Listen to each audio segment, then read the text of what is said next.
on matters that are current or important or both among the people who are actively teaching about these things and really thinking about these things all the time. So today we'll be focusing on a nation in protest, clearly, as the current events are bringing a lot of attention to racial inequality generally, but definitely police brutality and racial inequality within the criminal justice system. And I would like to hand off the meeting to our amazing student at NSC, Nikayla Brown, who will be our moderator for today. Thanks, Nikayla. Hello, everyone. I just want to thank everyone for participating today. And before we start, we're going to take a moment of silence for those who have lost their lives through police brutality.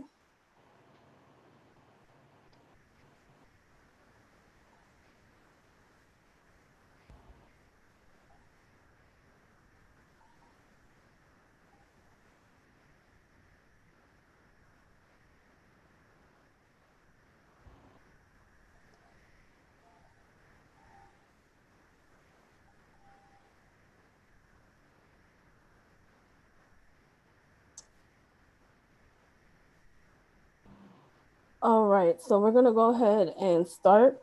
I'm going to go ahead and allow everyone to introduce themselves, and we'll go on. Sure, I'll start. So I'm Dr. Chantel Marshall. I'm an associate professor of psychology at Nevada State College. My research and courses often focus on racial inequality broadly, as well as other identities that may be involved with inequality issues. And I'm also the chair of the social sciences department at NSC. And I'll hand it off to Dr. Nauman. Hi, everyone. My name is Dr. Laura Nauman. I'm an associate professor of psychology here at Nevada State College. My area of expertise is personality psychology, but I also do a lot looking at the influence of race and culture on one's identity, development, and formation. Like Dr. Marshall, I teach classes not only in personality, but psychology of inequality, and I'm currently teaching psychology in the legal system, and I will be our incoming faculty senate chair. I'll pass it off to our professor, James Jones. Hello, everyone. My name is Dr. James Jones. I teach here at NSC. I teach in the law enforcement department. I teach, I believe, all of the law enforcement classes. I do research in social justice within the criminal justice system. So if you have any questions after this, please feel free to reach out and give me a shout out. I'll pass it off to Dr. Durante. Hi, everyone. This is Dr. Katie Durante. I am an assistant professor. I teach in criminal justice. I am a sociologist and a criminologist, and my research is related to racial and ethnic disparities in the criminal justice system and social justice issues. I teach social inequality and crime. I teach our social justice class, and I also teach our statistics class in our capstone, which is a quantitative data analysis focus. All right, thank you all for introducing yourselves. We're going to go ahead and jump right into this. I do know Professor Durante does have a specific need for this question, so I'm going to go ahead and ask you. Besides the previous tragic deaths that have happened in similar ways, what else do you think is important to understand about how we've gotten to this moment?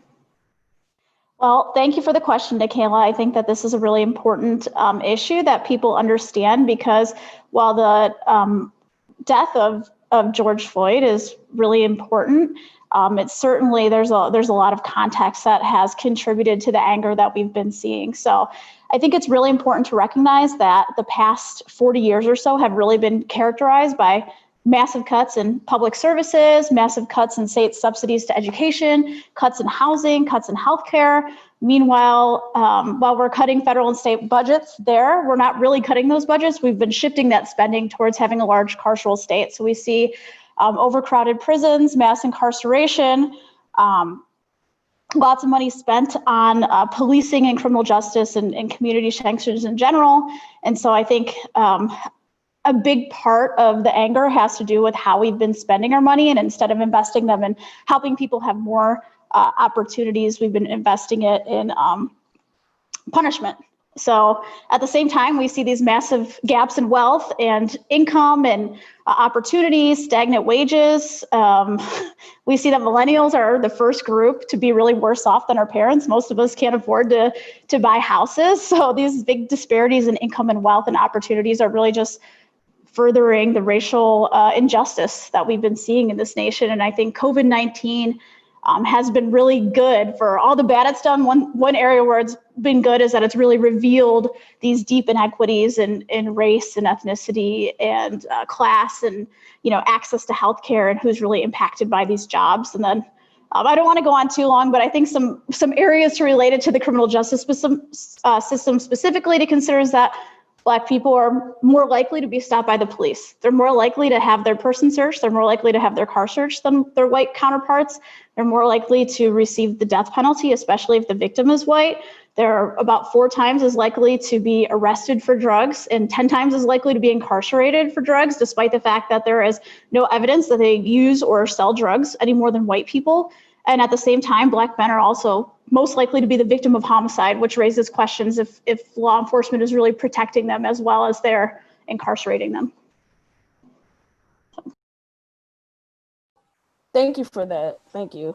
Does anyone else have anything to add to that? Or Yeah, I'd like to add, in addition to criminal justice, I think we have to look on a more broader scale as relate to the issues that affects African Americans as it relates to the criminal justice system. I think we have to go back a little bit further than just the civil rights movement. We really have to go back to slavery and come through Reconstruction, Jim Crow, civil rights, and then into mass incarceration, because literally all of that contributes to the disproportionate distribution of wealth in the country. When you talk about a group being locked out of wealth for so long and not being able to progress, we can come further to the 60s, and we can talk about redlining. All of these things significantly contributes to the anger of African Americans as it relates to being locked out of wealth.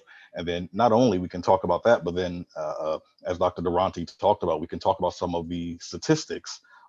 African Americans, there's only make up 13% of the population, but they're one out of every 3 will see the inside of a jail cell. We can talk about the likelihood or the probability of being killed during a police interaction. There was a study done in 2016 that literally said that African Americans were 3.49 times more likely to be killed during a police interaction. And the only thing that could be accounted for in the variables that they tested was race. It was not criminal background. It wasn't non-compliance. So again, when we look at how did we get here in the United States, we are looking at George Floyd right now. We're seeing, oh my God, this is bad, which it is. It's horrible. But George Floyd, unfortunately, was the straw that broke the camel's back. And it was basically 401 years, the 401 first year of African Americans or Africans being brought here to the United States. They were brought here in 1619. And literally every era in the United States, unfortunately, seems as has gotten worse for African Americans. So we take slavery. Slavery ended June 19th, 1865. Then we come to Reconstruction, which Reconstruction era, you go from 1865 to 1877. And if you talk to some historians, they'll even tell you that Reconstruction was actually worse for Africans than was slavery, because when Africans were in slavery, you actually had slave masters who had an interest of ensuring that slaves were well, meaning ensuring that they had food, ensuring that they had a shelter. But once Reconstruction hit and slavery ended, you had a group of people where now they literally everything that they did was criminalized via the black codes. So again, now we go through Reconstruction, which was 1865 to 1877, and literally you have everything that African Americans did, again, locking them out of wealth. It was illegal to get jobs. It was illegal to own property. They had vagrancy laws that literally said if African Americans congregated in a certain area, they would be arrested. And the 13th Amendment allowed for that, which was then convict leasing.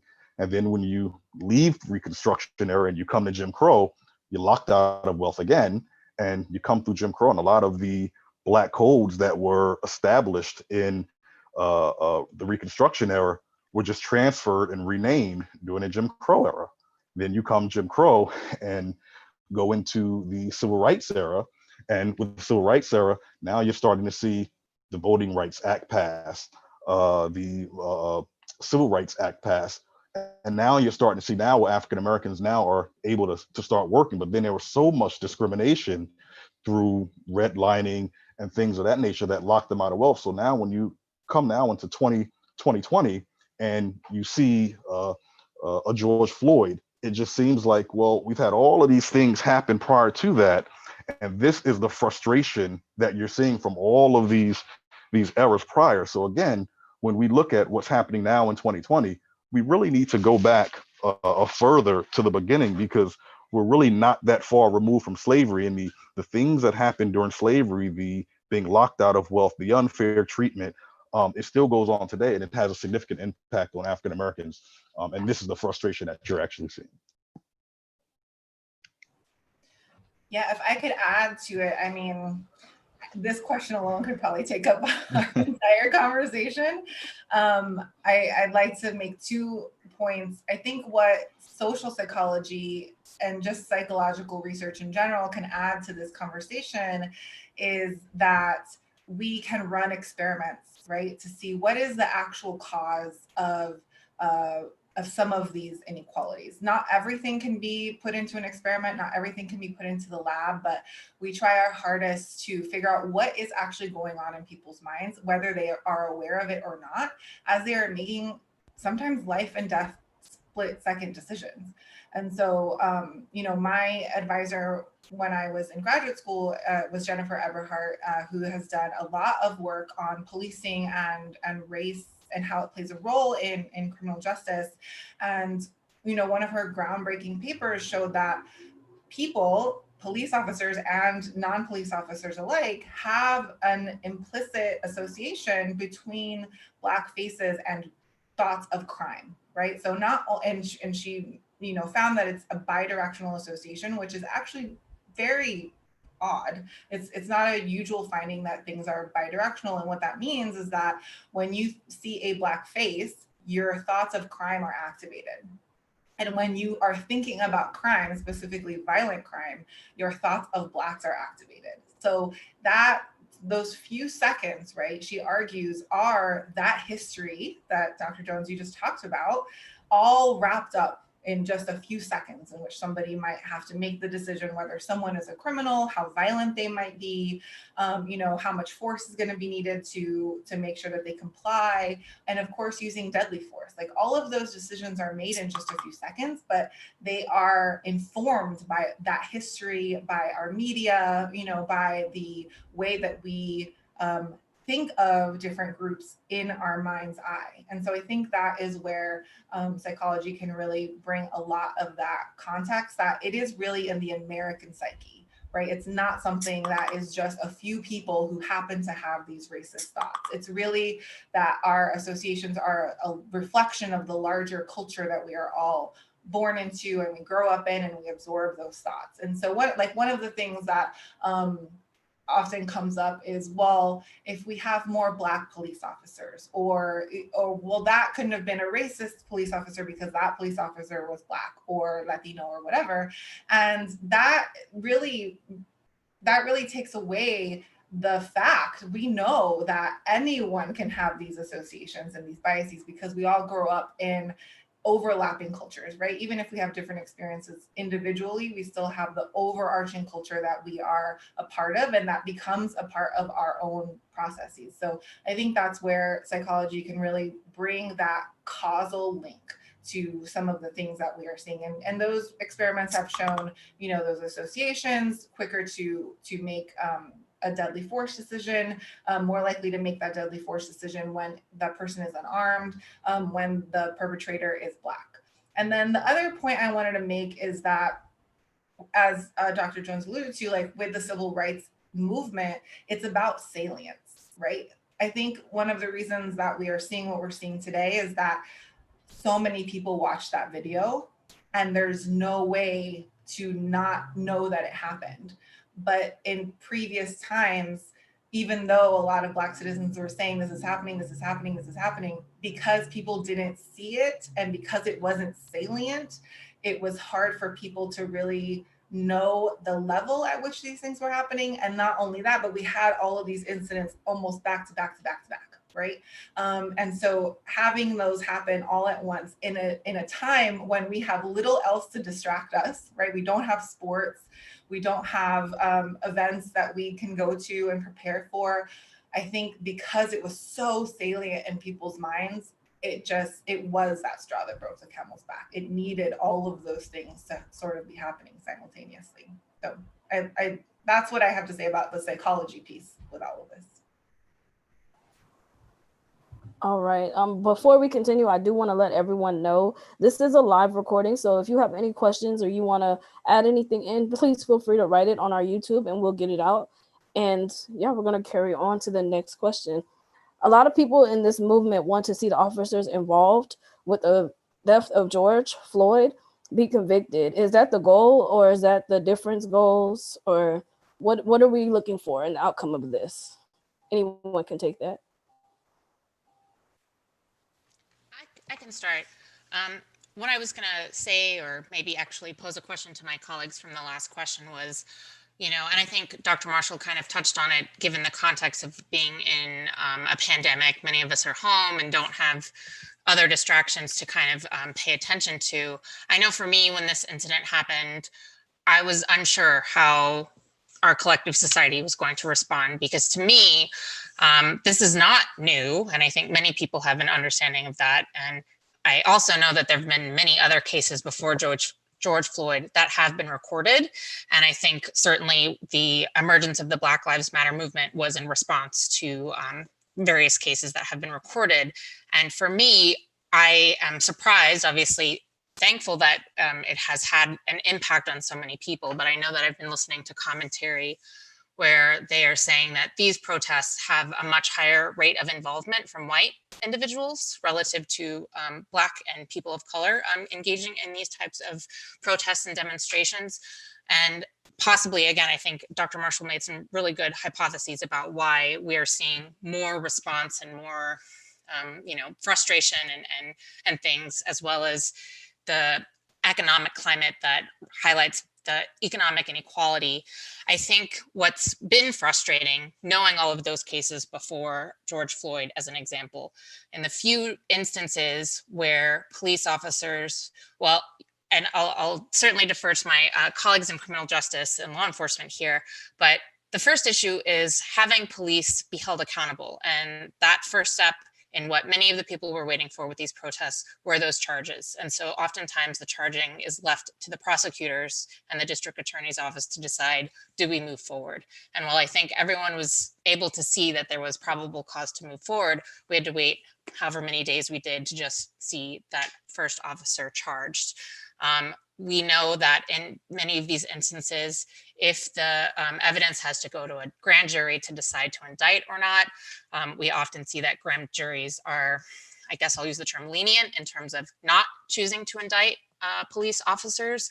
And for those that do actually go to trial, it's very rare that they are found guilty. And so I think when we think of these protests, there's a lot of pent-up frustration that has emerged because oftentimes these police officers are not held accountable, and they do the dance of they might get fired from their home police department, but then they get a job in another.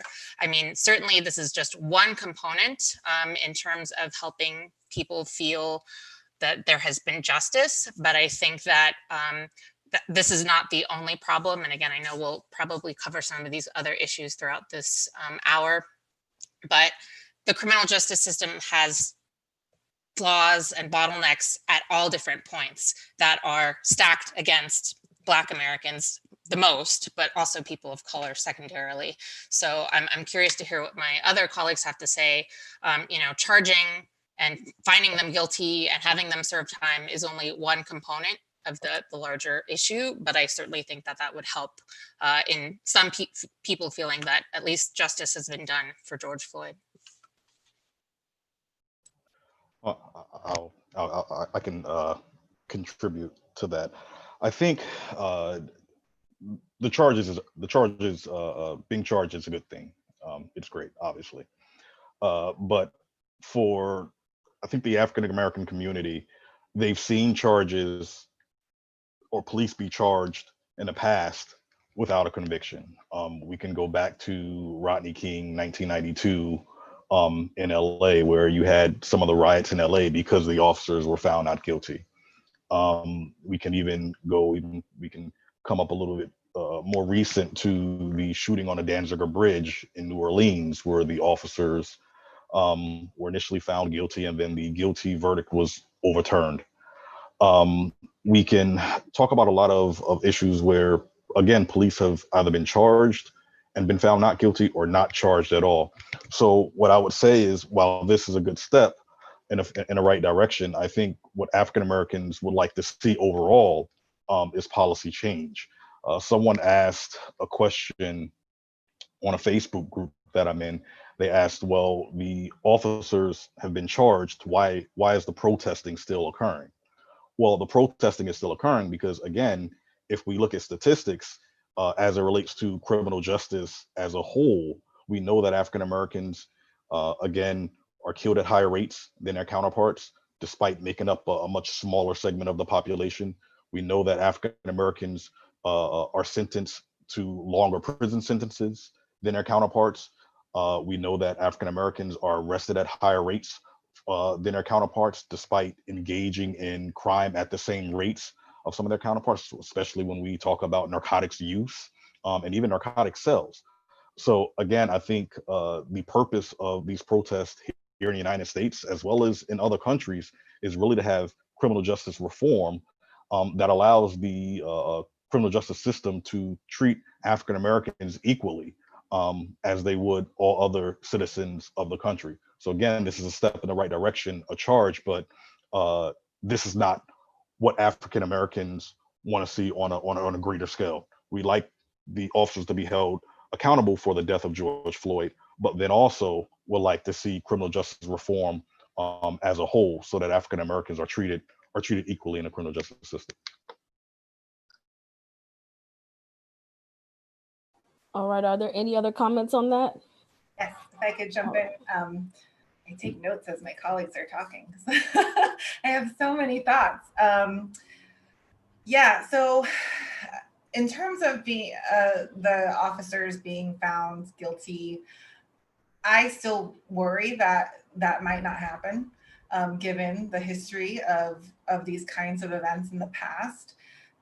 You know, I've been listening to a lot about the law as a lifelong learner. I still feel like there's so much I can learn. And so I listen to just a lot of podcasts and other experts on these topics. And one of the things that has prevented officers from being found guilty or even being charged is because they are assessed by whether a reasonable police officer would have done what they did. And the moment that is being assessed is just those few seconds that may have led up to deadly use of force or excessive use of force. And so when most people think about that moment, right, if they're told that person was resisting arrest, they're a very large man, like Eric Garner, that was said about him, and you know, they were fighting and they were doing, yeah, any average person would say, yes, in that moment, I would be afraid for my life, or I would be afraid that something violent was going to happen. But right now, what's not done in the legal system is to broaden that moment to even that call, right? Who made the call? What did they actually say? So if you think back to the Tamir Rice example, right? The neighbor who called the police said, I think the gun is fake, but I think it's still important for the police to go check it out. And somehow that information was never part of the assessment of whether that police officer acted reasonably, right? It's just those few seconds. And so I worry that people who are given the opportunity to convict that one particular officer who had his knee on George Floyd's neck might somehow argue, in that moment, I was scared. In that particular moment that was captured in the video, I was scared. And ironically, I have this other fear that if they are found guilty, that people will think we're done. Like, this is everything we fought for, we got, and, you know, good job us, and we can keep going. And I would say that for me, the goal is twofold. One is to bring more people into this fight. This is a big fight. It's a long fight. There's a lot of things that need to happen for the criminal justice system to better serve all of our communities. And also to say criminal justice does not exist in a vacuum, right? It is connected to education. It is connected to social services. It is connected to just how neighborhoods are taken care of. And it's just one small puzzle piece of a much larger picture of inequality in America. And I would say for me, the biggest one is education. When you think about just how unequal people's public education experience is, it's almost unfathomable, right? Just how much money goes into one individual student in one neighborhood versus another, and where Black and brown kids are the ones that are going to overcrowded schools with fewer resources, you know, teachers that are like frayed at the edges because of all of the things that they're being asked to do. And so I would hope that people see that this one moment is just, as Dr. Jones, you know, mentioned, is just one little tiny piece of this much broader picture. And it's a tough fight, it's a hard fight, but I would say it's a worthy fight.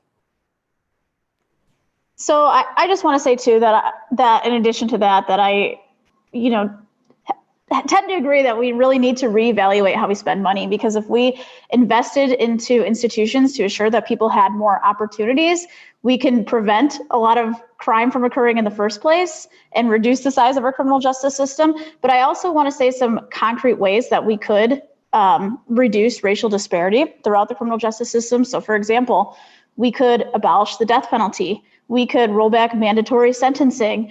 We still have a crack versus powder disparity of 18-1. While that's a step forward because it was 100-1, that's still a massive disparity for a substance that's pharmacologically the same, just prepared and administered differently. I think we need to reduce the size of our prison population. And I think that the hard part about that is that doesn't just mean nonviolent drug offenders. That means we need to reduce sentencing and be more accepting and welcoming people who've committed violent crimes back into our communities. I think we need to embrace restorative and transformative justice principles. I think we need to roll back the war on drugs. And again, it's a hard conversation to have, but that does not just mean marijuana. That means we need to look at penalties for other drugs as well. And I know another good one that before we were live, I really liked Dr. Jones was talking about things like making sure that police come out of the community and live in the community that they're working in. So I think that there are a lot of steps that we could take. We just have to have the political will to enact them. All right, thank you for that. So the follow-up question to that would be, does this mean that we go back and investigate other police brutality cases? Or do we just let it happen? Like, do we just start with them and now change it? I think that would be kind of challenging for a number of reasons. First, you have to look at double jeopardy. For officers that were already charged and may have been found not guilty through the court process, we can't go back and charge them again, not at the state level anyway. We could possibly charge them on a federal level with civil rights crimes, but that would be something different. I think if we were going to go back, we would have to look at or create a specific criteria as to what officers we would be looking at or investigating. And then we'd have to determine, again, as I stated before, this is not something that happened within the last 5 or 10 years. This is when you talk about the history of police and African Americans and the strained relationship. This is something that's been present since the birth of law enforcement. So again, we'd have to now say, well, how far back are we going to go? How far are we going to go and investigate these crimes? So I think if we were to do this, to go back and look at previous cases, I think we'd have to do a number of things, come up with a specific criteria of the type of cases that we're looking at, And then number two, determine how far back we're going to go. But again, I mean, when you look at these unjustified killings of African Americans and African American communities, even within the last 5 years, we have a lot of cases that realistically we can look at without even having to go back any further. So, but we need to create a criteria, because law enforcement and investigators, they have a lot to do right now, and to continue to go so far back, it may prove to be counterproductive. Are there any other comments on that one? Well, I was just in thinking again about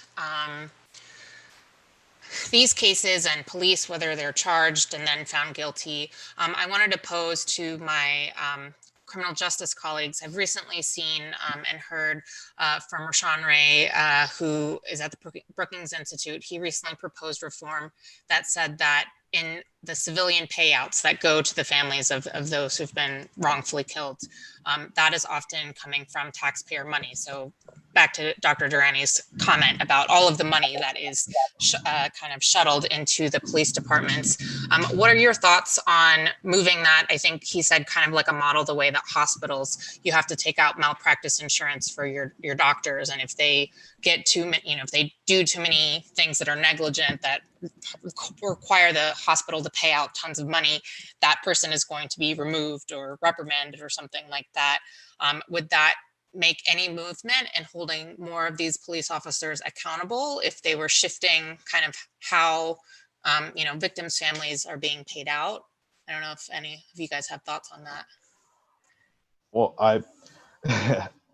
I like the idea. Reason being is because it would force the police departments, the agencies, or the cities that are paying the premiums to actually hold these officers accountable or remove them from within the police department when they see that they're having too many issues. I mean, so for instance, the officer that killed George Floyd, he had 17 prior infractions before this. He's an officer that should have been removed out of the police department, terminated before this even happened, and this probably would not happen. And even if we didn't look at insurance premiums, because we didn't want to to have the police departments or the cities pick up the payment for this. Police and fire pensions are some of the richest pensions in the country. If we say, well, listen, this is going to come out of the police and fire pension, if you kill someone, then the likelihood that if it affects my pension, I'm not going to do it, because I'm working so that I can retire, and I can retire comfortably. So again, if we pulled from their resources versus from the taxpayers' resources, I think we see a lot more accountability. I just want to make sure really quick that the viewers from home know that what Dr. Naumann's referring to is that even though an officer may not be criminally charged, they can still be sued in civil court. So as taxpayers, we pay out, presumably in a city like Las Vegas, we could pay out tens of millions of dollars in civil lawsuits for police wrongdoing, because the threshold for acting bad or I don't want to say being guilty, but essentially being guilty is much lower in civil court than in criminal court. Thanks for the clarification. All right, thank you all for that. I do want to allow Professor Coleman to introduce himself.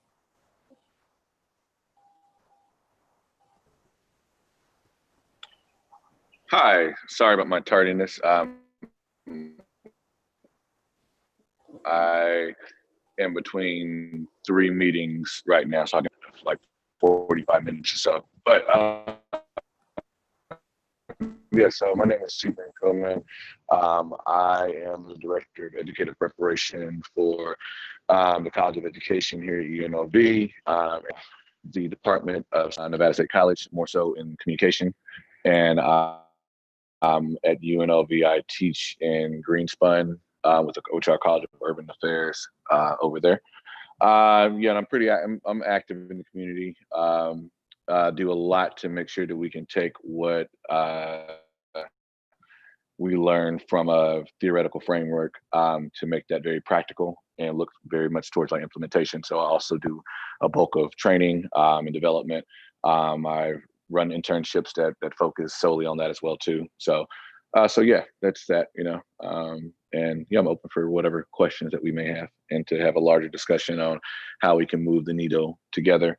I did message Dr. Marshall, and what kind of got me interested, I didn't know this was going on, but I had messaged her if she was talking to any colleagues about what are some ways that we could collaborate and to be more direct in how to train those who are looking to be social justice advocates and conduct and hold protests and so forth. Like, how can we work for some of that training? There's always a lot of efforts that take place when people are out, wanting to make a stand. And there's always ways that when we look at it from an academic point of view. Oh, Professor Coleman, we're losing you a little bit. There's a little bit of lag in your audio.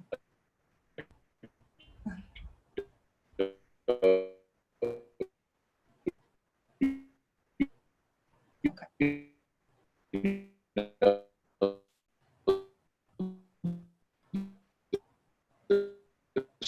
Worked in this past year. Here's another way.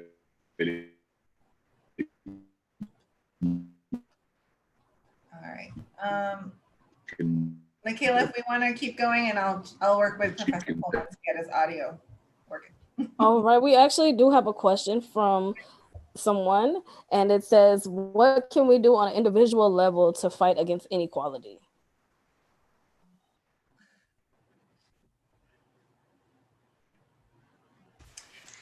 I mean, I can start unless Dr. Nauman already has something brilliant to say.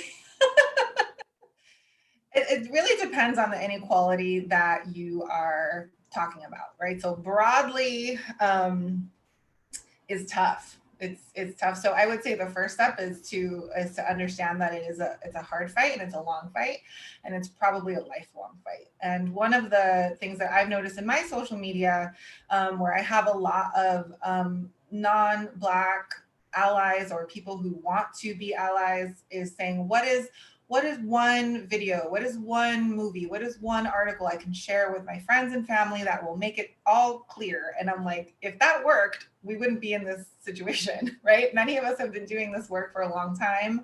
And man, if I had that one little video or article that did the trick, I wouldn't have a job because I would have nothing to teach about.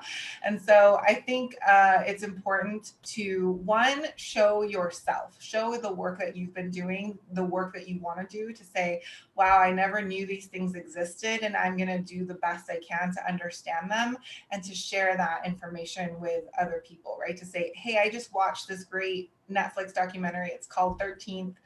If you haven't watched it, please go see it, and let's talk about it. Let's discuss it. Hey, I just read this great new book. If you want a recommendation biased by my advisor, Jennifer Eberhardt, I think is really good. And say, let's start a book club with it, or just be like, hey, this is what I learned from this book, and this is what I think everyone should know. So one is to be very vocal and public about the work that you're doing on your own. And that will show people that it's important to you. And if you are important to them, they might start to think about their own biases and question the beliefs that they have about these issues. And there's many things, but I think another thing is that you can't solve it all, right? So if you have a particular area of expertise or a particular passion, then maybe figure out what you can do about that particular issue, right? So for example, if you're a current or a former teacher, and maybe this is the first time that you've really thought about these issues at this level, what can you do as an individual teacher in your classroom? Or what can you do for policy around education that might help alleviate some of the problems we're seeing with racial and class and gender inequalities broadly, right? Or if your passion, happens to be criminal justice, maybe you can just start figuring out what's going on with your local police department. Do they have de-escalation strategies? If so, what are they? When an officer is involved in a shooting, what is the process that they go through in order to assess whether it was reasonable force? So find your passion, find your issue, and I would say that the more people we have working on those individual issues, the more change that we can make. But that's my advice as someone who has been personally really involved and passionate about these issues for a long time. So I'd love to hear what my colleagues have to say about that. Anyone else would like to? Okay, so I'll give you a list of some concrete things that I think. I absolutely agree with Dr. Marshall. I think that you need to, not you, we all need to read. We all need to educate ourselves about these issues. I think it's important that we talk to people who think differently from us, and instead of just talking to people who think the same as us.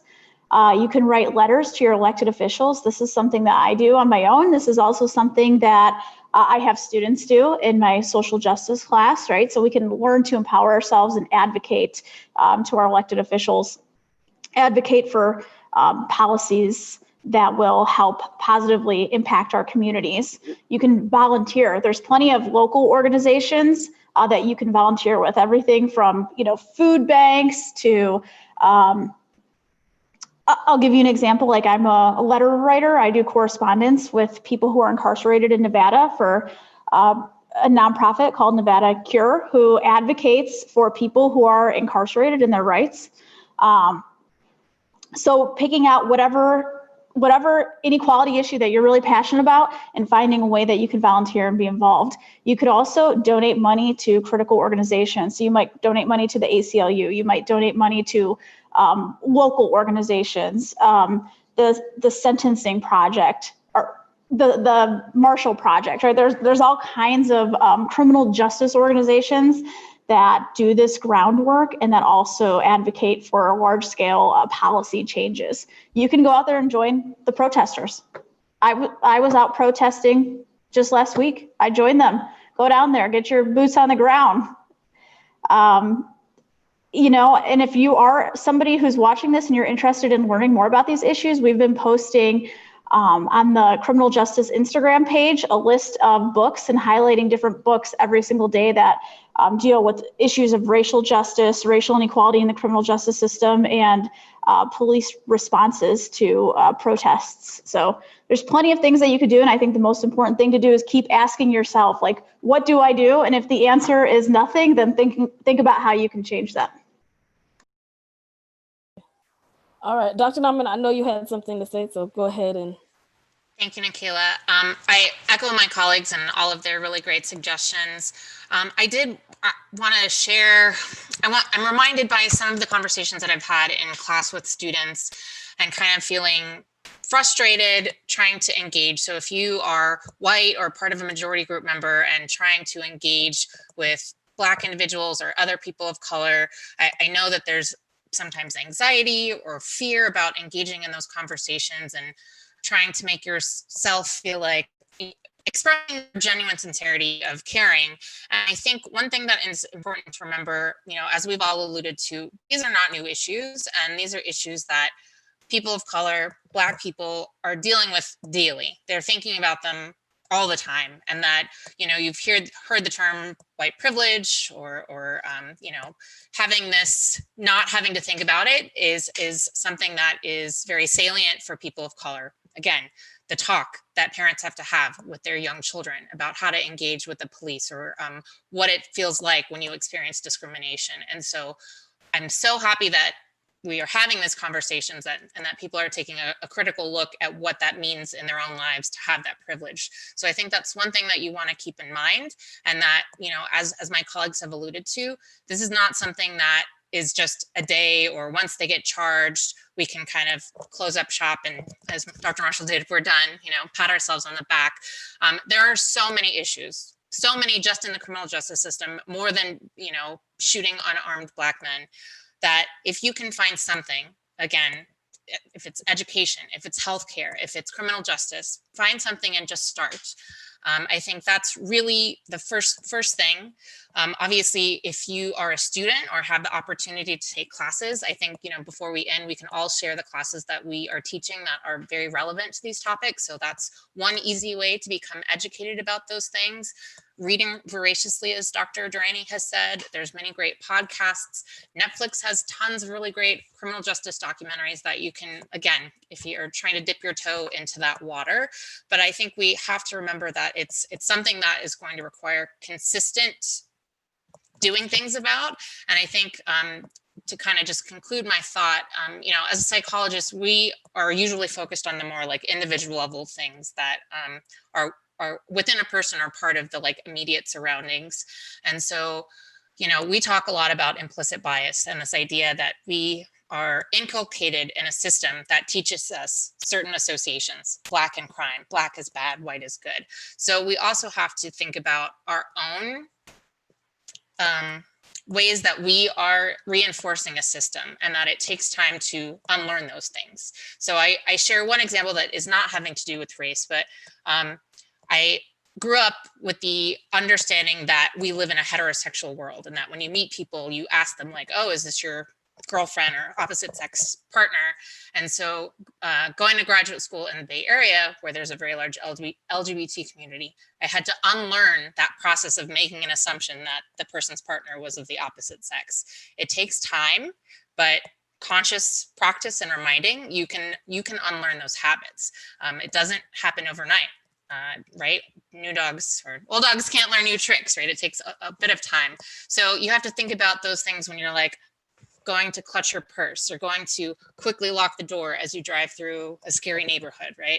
Those are those automatic associations that you have to learn to control. And hopefully with enough practice, you can undo those things. So that's just something at the individual level. But I just want to reinforce that this is not something that you can just solve overnight. And there's always going to be inequality. Like I am happy for the new generations that are coming along, but what we know from how the brain works and categorizes things and puts people into groups, our brain has a need to create these groups that sometimes result in us versus them. So we are going to have to constantly work towards that. So I don't mean to be overly naysaying about it, but hopefully this instead energizes you and encourages you to think about ways, again, start small.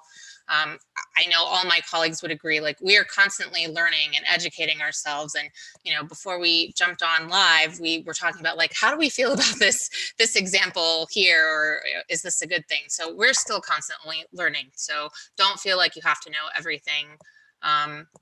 It's a process. Sorry for going on. Thanks. All right, thank you for that, Dr. Nauman. I do want to allow Professor Coleman to introduce himself again briefly, so that way we all can hear him now. Okay, yeah. Just briefly, if you didn't hear me the first time, my name is Sebrin Coleman. I am the Director of Educator Preparation for the College of UNLV. And what I do is I build educator pipelines and work with the state as well. But educator pipelines, of course, go more than just teaching, but it also looks at training and counseling services. So quite a bit within that, but I'm still very connected with Nevada State. I teach I teach out of social sciences. So I teach our comm classes.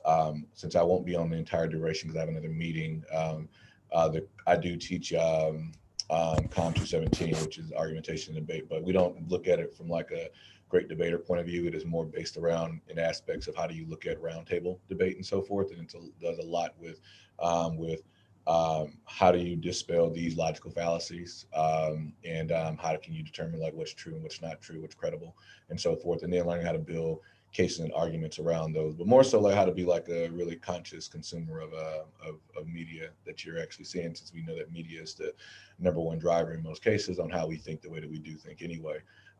So I do that, and also, you know, teach, run our internships based the same way with combining theory and the practice. And so, yeah, so that's what I do, and I also teach over here at UNLV out of Greenspine as well too in urban affairs. So, yeah, so that's just a little bit about me. I don't want to go on because we're already kind of rolling like at that point.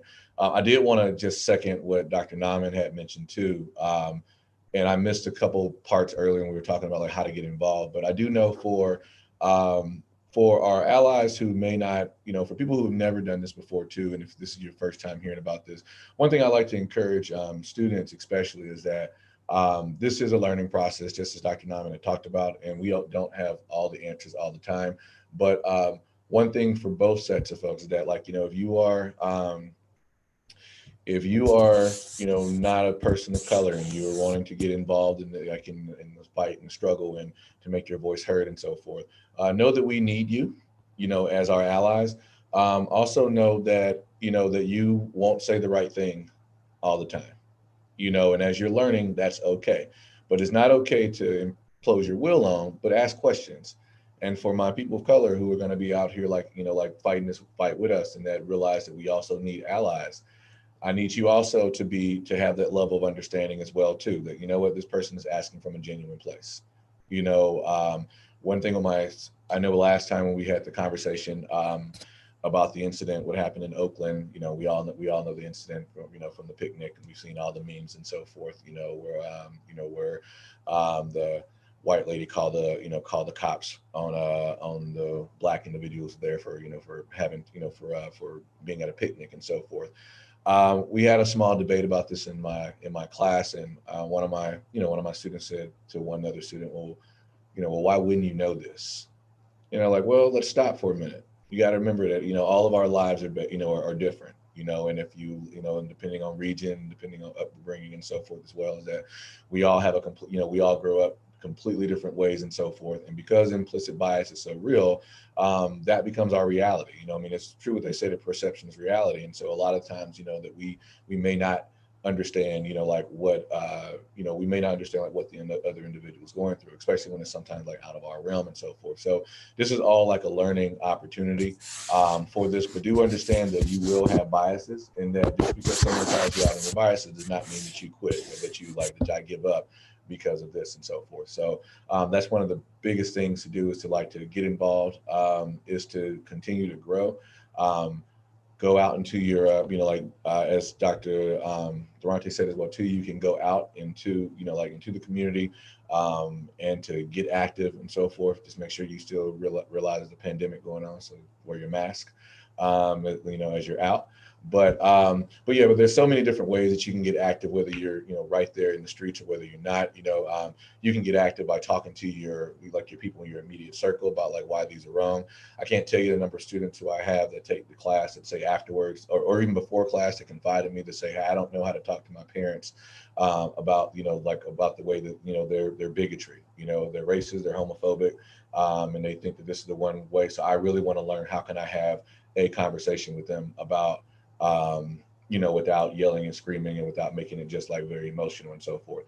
And I always encourage people, this is a time too, start talking to people in your inner circle first.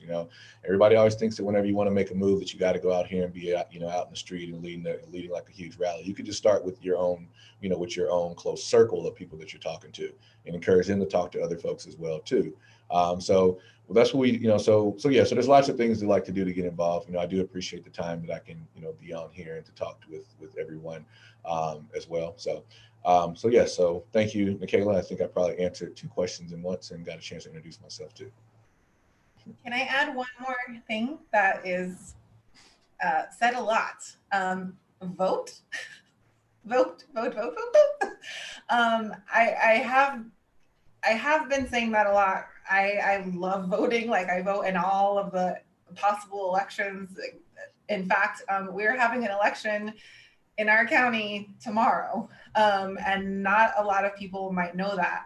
And one of the things that I think might be tough when you are told, just go vote, is that, who do I vote for? How do I vote? And so one of the things that I do, so this is just a completely personal piece of advice, is I find groups that I trust, because a lot of those groups will have a list of people that they've endorsed, right?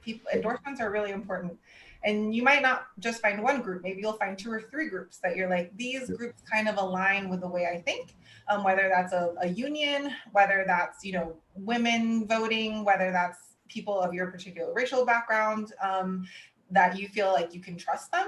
That's a really good place to start, right? So you can maybe look at 2 or 3 different groups that you feel kind of have your interests in mind, and see who are they endorsing.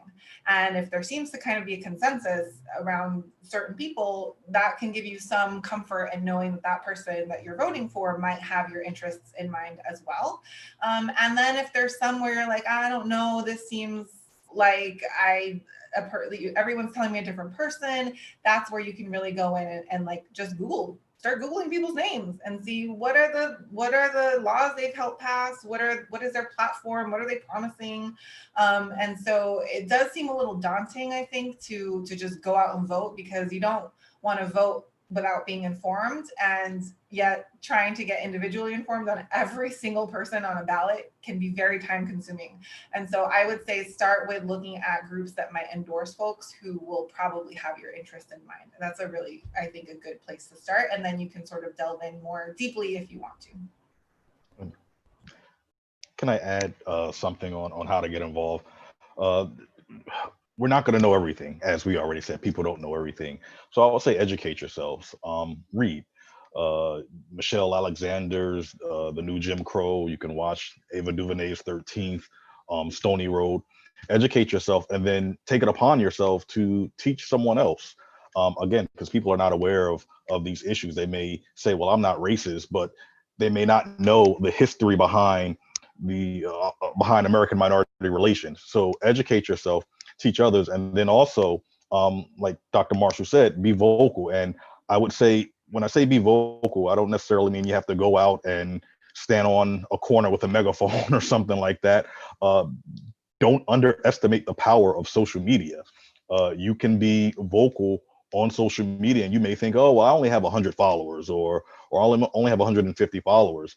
But you may retweet something, you may share something on Facebook, and someone else may have 5,000 followers, and next thing you know, it's gone around social media, and it may come back to you. You know, I mean, I've seen things before that I've shared on social media, and 2 or 3 weeks, I see someone else shared it, and it's come back to me somehow. So again, I would say educate yourself, educate others, be vocal, and then again, this is a hard fight.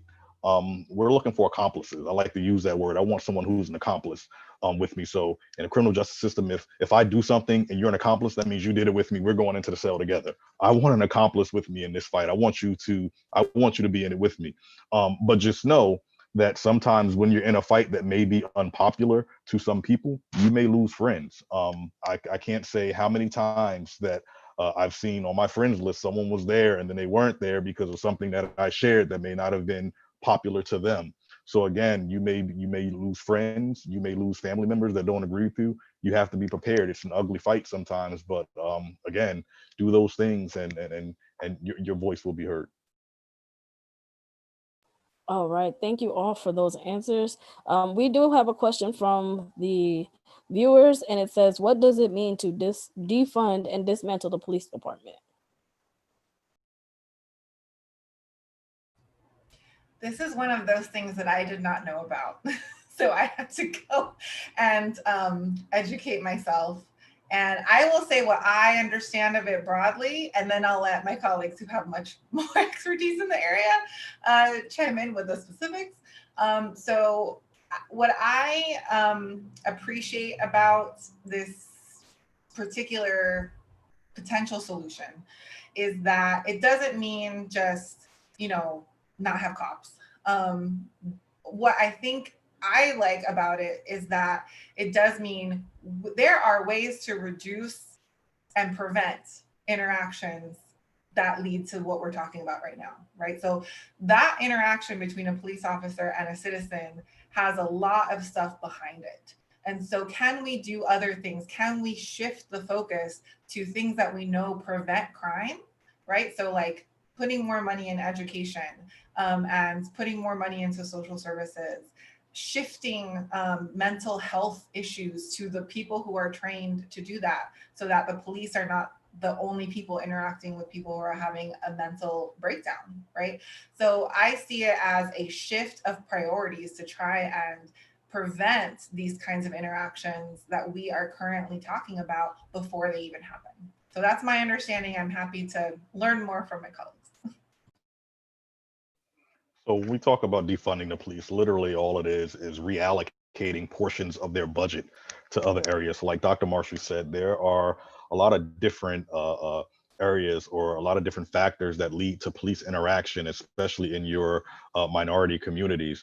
So again, when we look at research, one of the things that decreases criminal activity or have people not engage in crime is gainful employment. So if we're defunding the police, what we're doing is we're taking a portion of their operating budget and maybe giving it to minority businesses to start businesses, putting it in education so that people can be more educated, which makes them more employable. Again, giving it to mental health services so that if there's a call for service where there's someone with a mental illness, that we're sending mental health professionals that have a specific training in that area to address that, to address the call for service. Because again, we look at police officers and we put them into communities and say, listen, you are here and you wear all of these hats. You have to respond and resolve all of these issues, but you're not trained to resolve half of them. So again, if we're going to defund the police, it does not necessarily mean getting rid of the police. It doesn't mean taking all of their money. It means taking a portion of their operating budget and giving it to other areas that will decrease that police interaction that will lead to unjustified killings or deadly uses or uses of force. That's really all it means. Thank you. So, go ahead. Sorry. I think there is some question though, because criminal justice reform is something that we hear about constantly, but has it ever really been successful? The idea of police reform, the reason why people are so concerned is because when you use the word reform, there's this, it's implicit that you want to return it back to, like, restore it back to a time when it was better. But I think there are questions that how can you reform a system that has never operated in a way that is ideal? Right? We've never had a criminal justice system that wasn't riddled with racial disparity or specifically policing. If I can make one quick recommendation, it's called, I just looked it up, Ernie and Joe Crisis Cops. It's a documentary on HBO about police officers, but they are specifically trained on mental health issues. And it's a beautiful story of how policing can look really, really different depending on the training. So there's another documentary to add to people's lists. Can I ask a follow-up question to my colleagues about this issue of training? I know on my own social media, I've been seeing a lot of different retweets, and I think one of the popular ones was the 8 can wait, which includes a lot of different things that, you know, adding de-escalation, preventing chokeholds as things that in the precincts and departments that have done them have seen decreases in police use of force. But in some of my other feeds, I've also seen that those types of trainings are in the ones that are promoting trainings, that's only potentially going to add to police budgets as an example. And so I know from the psychology side, we talk a lot about, well, having implicit bias training could work, but are you actually getting a lot of movement? One that I've actually been interested in, and again, maybe this is directed at Dr. Jones, this idea of the culture in police departments having a warrior mentality versus a more guardian mentality. So I think kind of along the lines of what Dr. Marshall was alluding to, that you are a civil servant, you are there to serve and protect the community, and what does that look like? And so I assume the answer is that we do need training, but maybe it's which training, and, you know, and thinking about, I think many people who are watching are trying to understand, like, well, what position should I have? Should it be to reallocate? I won't even say defund, because I think some people shirk at that, but do we reallocate some of that money? How much do we keep towards training? What kind of training should we be encouraging? Should I be writing my police department to, you know, take out chokeholds and things like that? I'm just curious what my colleagues' thoughts are on that. Well, I definitely think we should reallocate some funds to training. And I would even say, when we're looking at changing the culture as a whole, we have to remember that law enforcement is a paramilitary organization. When you talk about the police academy, when I was in the police academy, we did not, a vast majority of our training lied in 3 things: criminal law, the use of our firearm, being proficient with our firearm, and then defensive techniques. And our defensive techniques was our baton, our chemical agents, when to use them, and how to use them. We were not trained on verbal de-escalation. So again, when we talk about training, we have to change that culture. We have to go from spending 140 to 200 hours on firearm proficiency.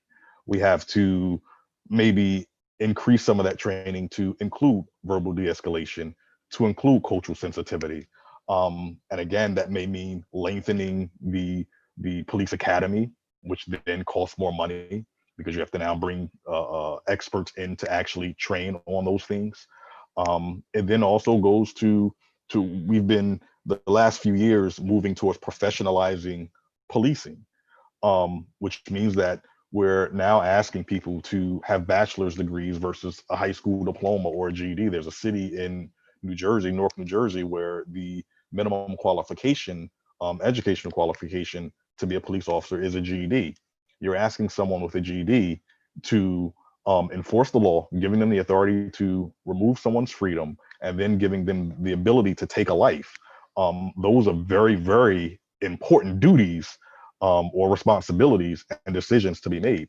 So again, if we're going to professionalize policing and we're going to say, okay, well, and this is my personal thought, I think everyone who enters policing should have at least taken a sociology class, the study of human behavior, to understand the differences in people, understand that, okay, well, you may have a minority, you may have someone who's not a minority, but realistically, we all want the same thing. We want to live safe, we want to live healthy, and we want the best opportunity for our families to advance in this greater system. You may have to start people off with higher incomes. So again, and I say that because that city, and I'm not going to name the city in New Jersey, I don't want everyone going and looking it up, but that city in New Jersey, I believe they only start their officers off with maybe, I think, like $25,000 a year.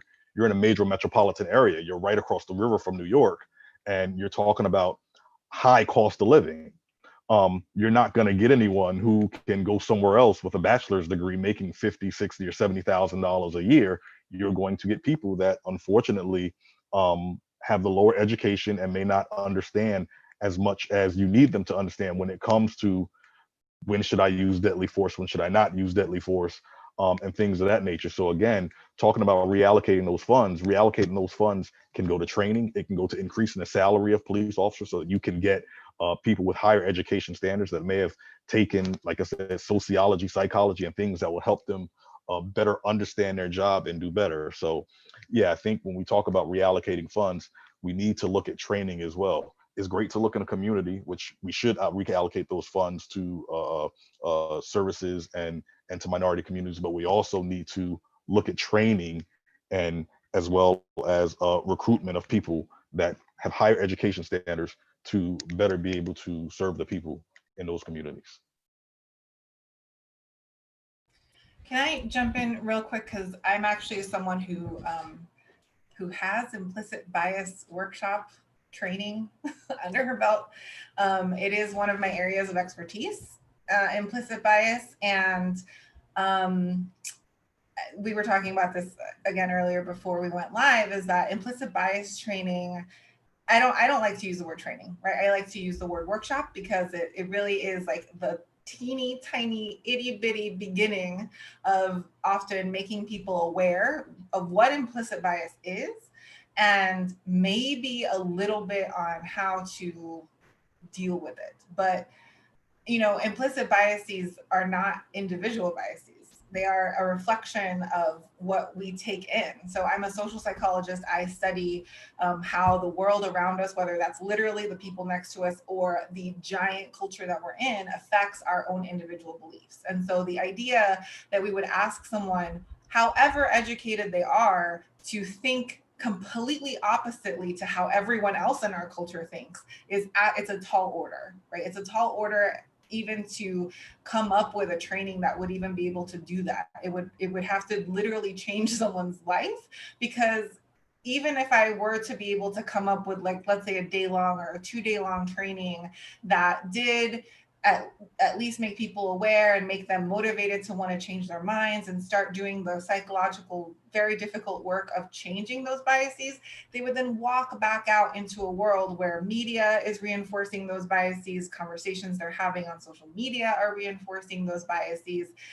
And it's just unfair to ask those individual people to be the ones who are able to psychologically resist those biases that all of us have, right? And so I think it's really important to acknowledge that this is a social psychological problem, and it won't be solved by just firing bad cops.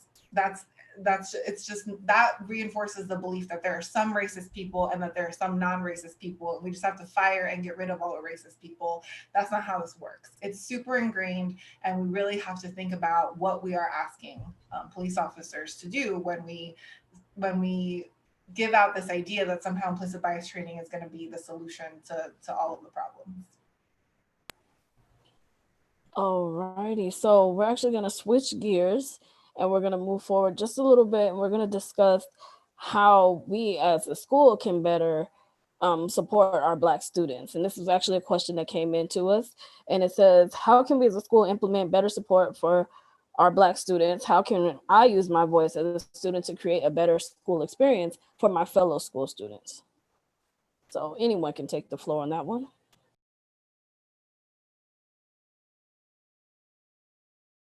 Okay. I just talked, but I'll start it off.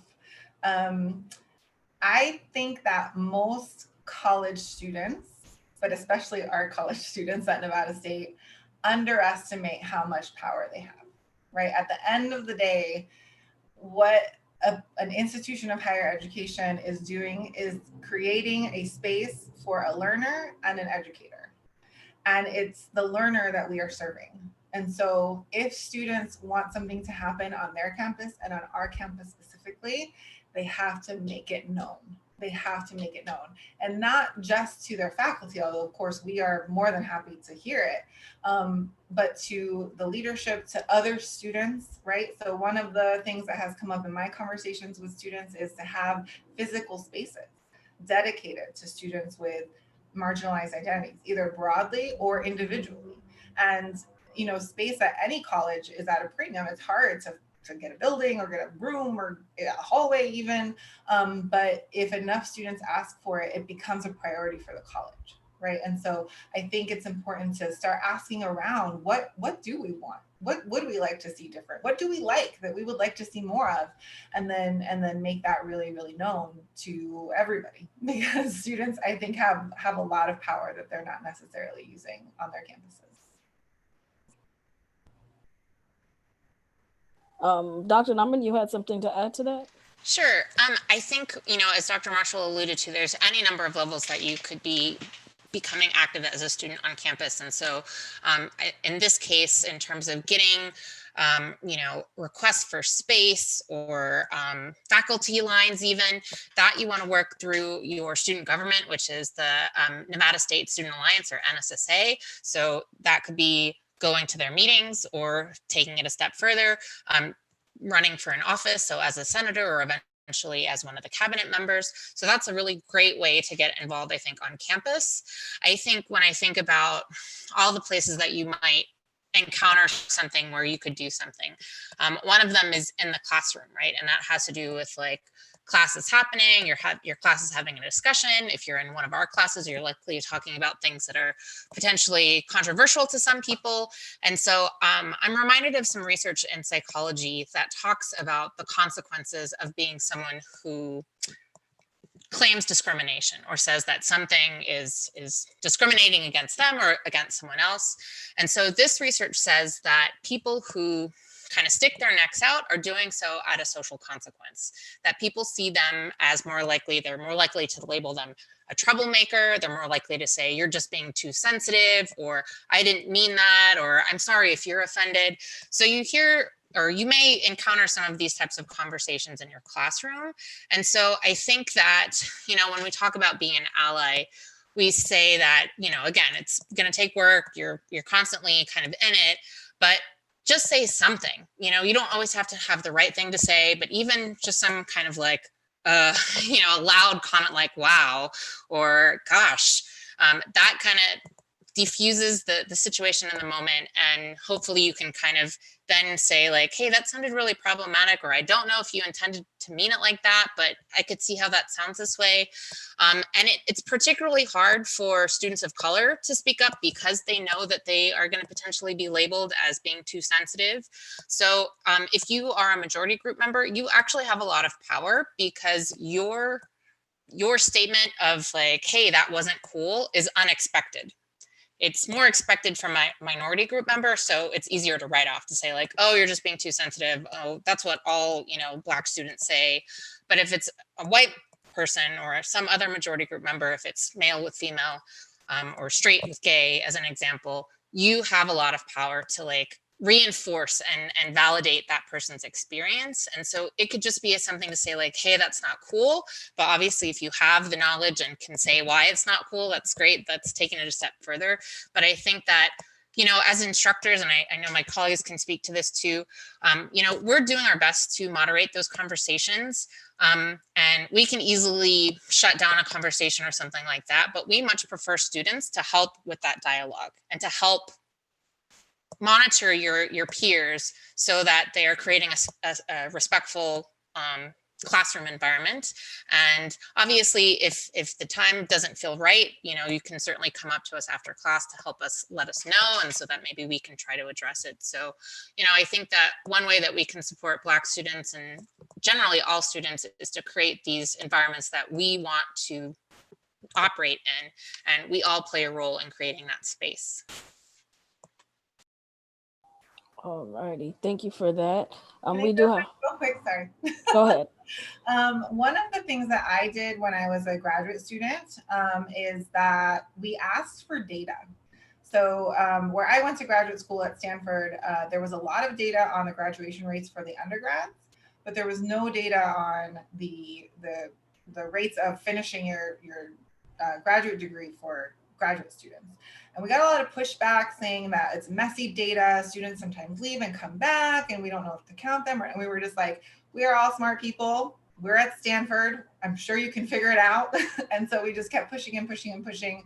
And once we got the data, it looked as bad as we thought it was going to be. And that was the starting point of us being able to ask for things, right? To say, hey, our students of color are not finishing at the same rate as they're being accepted, and the number that they're being accepted at is also ridiculously low. So we need to get some things in place. So a lot of times it's about getting the data, getting the numbers. So you might ask your college, whether you're at Nevada State or at a different college, what are the numbers? What are we accepting students at? What are they graduating at? What are the numbers in terms of surveys? Are students filling out surveys to see how they feel about the campus climate? Is that available anywhere?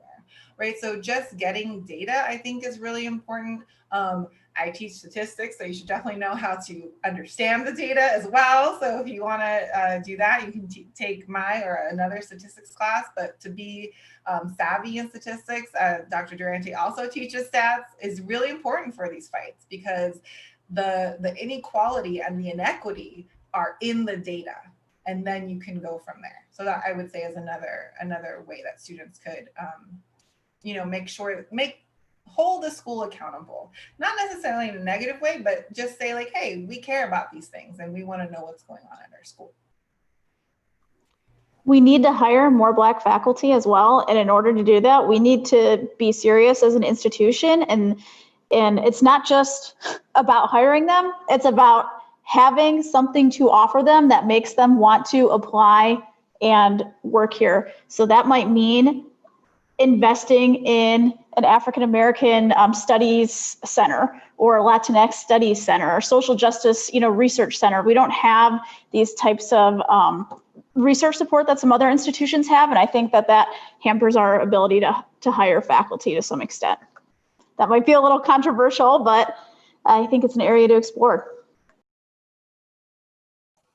All right, thank you all for that. I do agree we should hire more Black staff.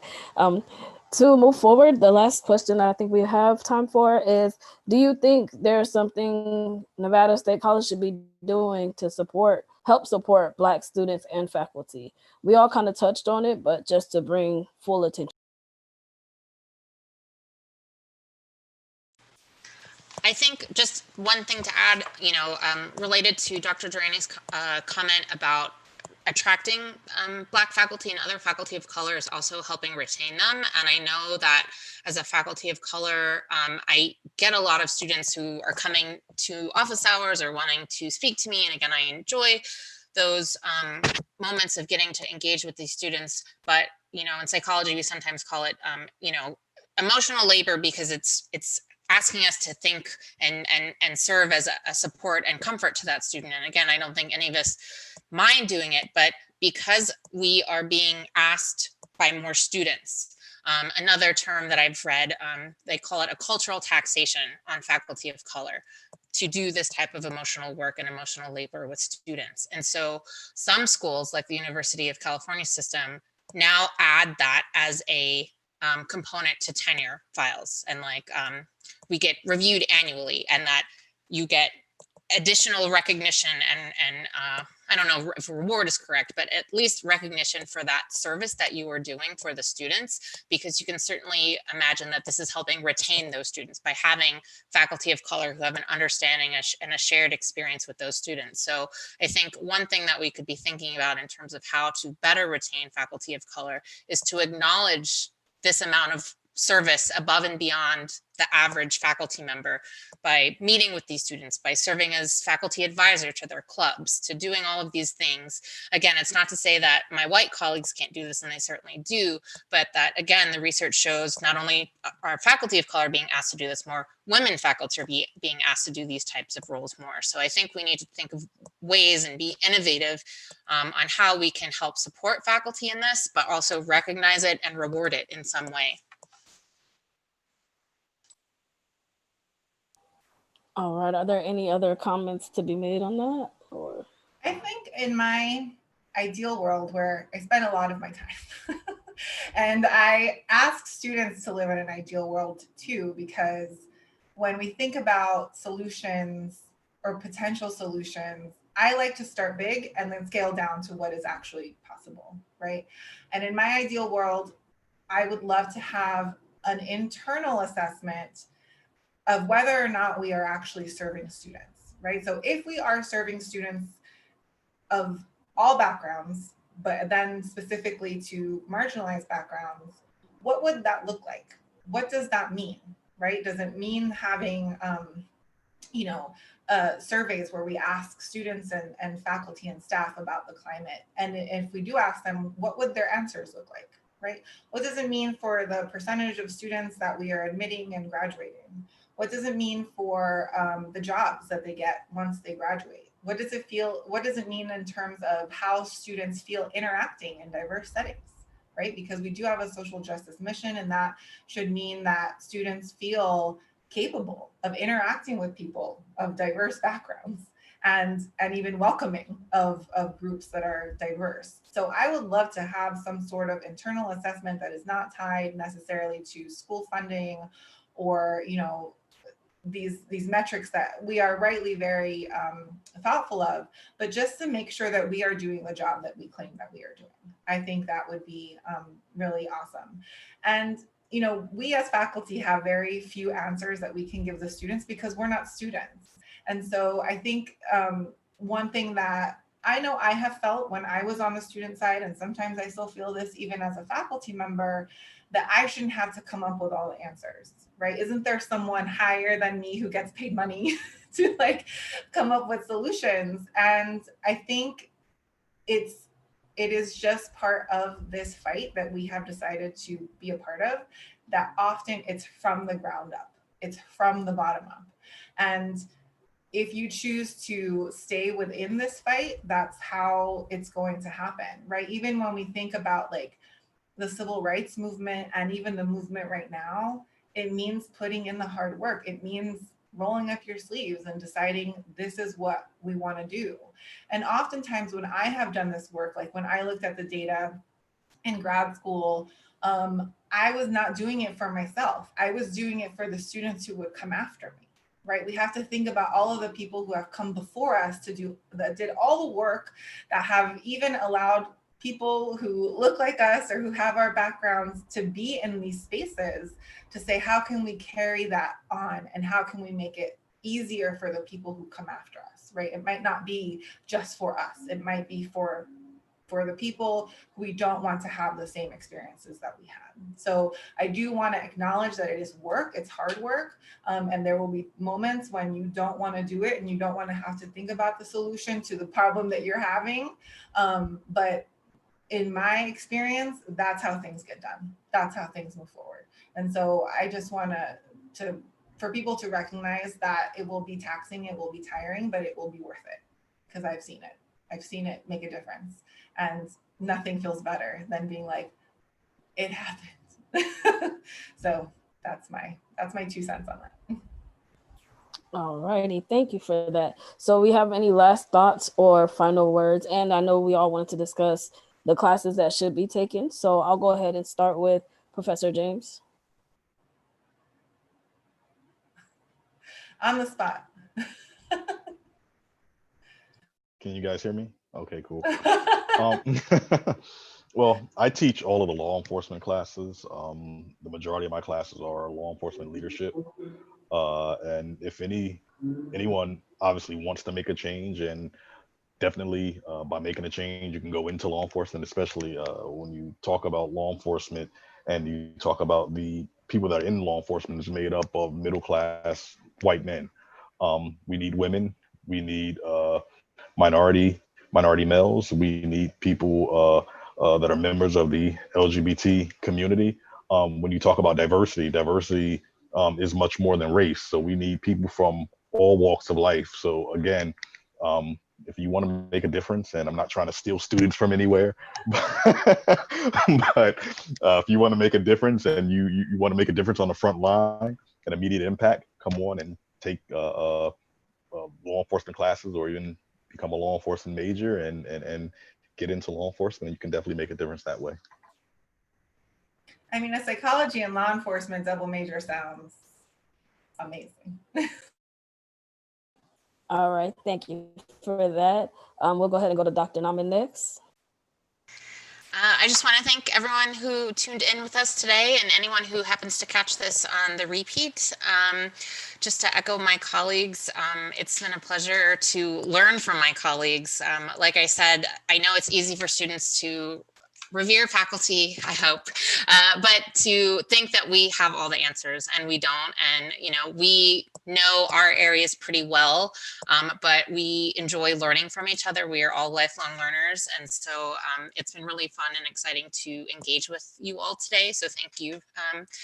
So just to kind of conclude, you know, this is just one day. We're going to get up tomorrow and the next day and the next day, and we got to keep working. And like I said, if you are a Nevada State student, I hope you take some of our classes. I think the two relevant ones that I'm teaching on rotation are psychology of inequality. We talk about inequalities in lots of different domains, not just the criminal justice domain. And then psych and law is not my area of expertise whatsoever, but I was on maternity leave last year and watched too many Netflix documentaries to be frustrated with our criminal justice system to say, like, I need to help students understand this. And so I taught it in the spring, I'm teaching it this summer, and hope to do it again next academic year. So I think that if you're really interested in the criminal justice inequities, I've really tried to design it with a social justice focus. And like I said, I have the psych aspect on lock. And so again, it's really great to hear from my criminal justice colleagues. So I hope to see you in a future class. And if you're graduating, tell your friends. Thank you for that, Dr. Nauman. And Dr. Durant, you are next. So I'd also like to say thank you all for tuning in today. I'd like to lead you with a little tidbit, something that I tell my students in my social justice course, which is that if you're ever unsure how to feel about a policy or law, ask yourself, will this disproportionately and adversely or negatively impact people of color or people who have less financial means, people who are poor? And if the answer is yes, then that is a law or position that I do not support because it is not socially just. That being said, I teach a class, social justice. I also teach social inequality in crime, which is CRJ 438. So if you're looking for those upper division credit hours, I'm teaching it here in a couple weeks and probably in the spring semester. And then if you are a major, you know, you can't avoid me because I teach statistics, everyone's favorite class. Thank you. And last but not least, but Dr. Marshall. All right. I am so thankful for people who are tuning in live or not live. I hope that you found this useful. I teach many classes that either touch on or focus on racial inequality or inequality broadly. So I talk about implicit bias a lot in my social psychology class. So if you're at Nevada State, that's Psych 460. I also sometimes teach Psych of Inequality when Dr. Nauman is not teaching it. That's Psych 468. That's a very intense but very life-changing course I've found. And as Michaela can attest to that. And I even teach a class in sociology, 414, which is popular culture. And it focuses on how gender and race and sexual orientation, et cetera, are represented in media and how that affects our own beliefs and thought systems. So if you're interested in from the individual level all the way to the cultural and media level, I am game to talk about it. Even if it's not in class, you're welcome to message me and say, hey, I'd love to chat, and I will chat about it because I can't stop talking about it. So thank you so much to Michaela for moderating. You have been awesome and amazing, and I'm very proud of you. And thank you all again for tuning in.